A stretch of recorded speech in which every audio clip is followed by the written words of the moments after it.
ఈ జగన్ ఊరూరు తిరుగుతా నేను పేదవాడిని అంటాడు. ఆయనకి ఒక జబ్బు ఉందండి. ఆ జబ్బు పేరే మైథోమేనియా సిండ్రోమ్. ఆ జబ్బు లక్షణాలు ఏంటో తెలుసా? ఉండి లేనట్టు, లేనిది ఉన్నట్టు చెప్తాడు. సొంత టీవీ ఉన్నవాడు పేదవాడు అవుతాడా?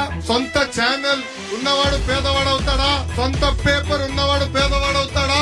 సొంత సిమెంట్ ఫ్యాక్టరీ ఉన్నవాడు పేదవాడు అవుతాడా అని ప్రజలందరినీ ఒక్కసారి ఆలోచించమంటున్నా. 1,00,000 రూపాయలు విలువైన చెప్పులు వేసుకుని తిరుగుతాడు. 1000 రూపాయలు ఖరీదైన వాటర్ బాటిల్ లో నీళ్లు తాగుతాడు.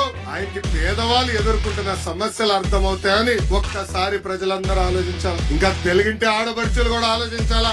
ఈ రోజు సొంత చెల్లి షర్మిల గారు కానివ్వండి, సునీత గారు కానివ్వండి, ఏకంగా మాకే భద్రత లేదని చెప్పే పరిస్థితి. సొంత జగన్ ఇంట్లో ఉన్న చెల్లమ్మలకే భద్రత లేకపోతే మన పరిస్థితి ఎలా ఉంటుందో ఒక్కసారి ఆలోచించమని తెలుగింటి ఆడపడుచు నేను కోరుతున్నా.